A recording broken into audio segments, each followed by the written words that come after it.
Mechs versus Minions, the League of Legends game. And we actually got the 2 other people. I think there's one other maybe in our group that has played League, but the 2 people who have played League more, I think the 2 have played more than anyone else, because I played some. But yeah, and I've played 0.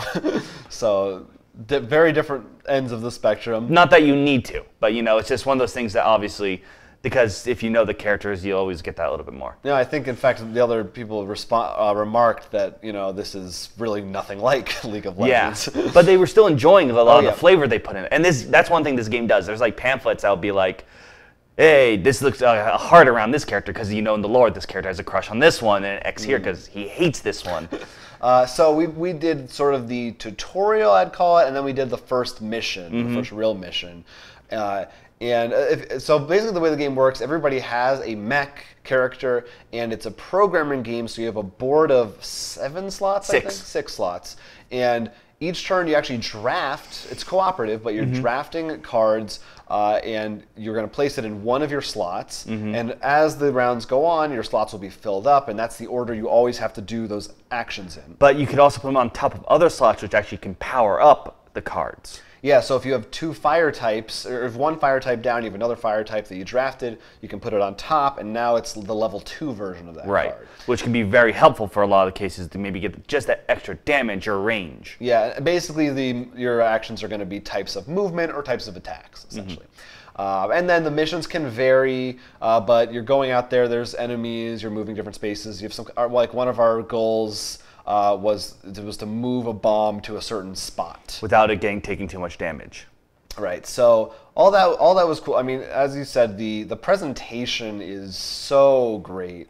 Almost too much, honest. Like we were looking at the box, we remember looking and being like, did they really need all this packing? Yeah, almost at the expense of ease of use. Like it looks nice. The minis are so well designed. The paint jobs are great. The boards, everything. I mean, all right, so it looks nice and it feeds the League players, but does it play well? And I thought it really did. I mean, first of all, I don't know if I've ever played that I can think of a cooperative drafting game. I feel like it's almost always a competitive aspect. Yeah, because usually one of the big things drafting is all right, I see you're drafting those cards, so I'm going to take this. So this I thought was... It was almost the opposite. Yeah. We had to be like, okay, what do we need to do? I need to move forward. All right, so if we see a move card, make sure it makes it to Jonathan. Which was so much fun and so different and such a fun aspect of cooperation. I loved that right off the bat. And because something happened which put a timer on us during the drafting, so we had to talk this out beforehand, which was also... Right, yeah. So that added another element to it that made it feel much more, a little more like Space Alert, where you're more in a panic. Yeah, that was, as far as I can tell, is that really the only other programming game we've played? I'm sure there's some. That's the biggest one. Like we have yet to play Robo Rally, which is the huge one. It's sad that we both know now. Pretty much, if one of us has played, we both played it. Yeah, I know. It's like an old married couple. But so there was that, and then the missions, the game itself was really fun. Again, if you've played a programming game, you more or less will know what to expect. But I think the cooperative nature of it was great, and the upgrading of the abilities and really planning out, where am I going to want to put this move, and on the fly, how can I actually change that card? It was really fun. I just thought of that Bomb Squad. Yes. Programming game that we played. So yeah, and I think you had a good time with it as well. No, we played those two, but I probably could have kept going. I do think it's different, but still a lot of fun. And it really did the cooperative programming, because usually when you do like Space Alert's cooperative programming, but what I liked about it compared to that one is I feel like almost Space Alert is just fun to see how we screwed up. Yeah. And barely so. This, I feel like we actually had this cool planning, like, all right, I'm gonna turn right. I've got this entire column done. Yeah. And then I'm gonna spin around and be able to do this. And wait, you're gonna land there? That actually works. And I'm gonna be able to push you now.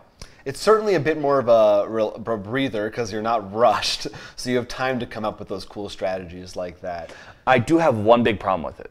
Yeah. And that's a couple of the cards are really poorly worded. Right. I know. Do you remember there was one in particular Fuel tank. that was What do you remember exactly what was confusing about it? The way it's worded is it's a card that, depending on what level, tells you how many times you can turn, and when you destroy the card, because you can sacrifice it instead of taking damage, how much damage you deal everywhere. However, the way it's worded, it was really unsure whether it meant you only get these abilities if you blow up the tank, or you get both. And that's what we kept arguing about until we looked it up. Yeah, I think part of that might be the game is it's not really a legacy game, although there's some elements of that, and it's sort of a campaign game. I think they're trying to do the thing of they didn't want to overload people with rules, especially because they probably know a lot of League of Legends players who maybe don't play as many board games might be trying this, and they were trying to simplify it, and I think at the cost of that, they accidentally overlooked some of those things. Well, no, I actually do think it's related to League of Legends, because when you play a game, like certain characters have, this spell, but in this form it does this or something, or passive. But on the computer, you can do different colors, and people are used to that or something. And I think it's just, it's not that big because we found the explanations for everything we needed.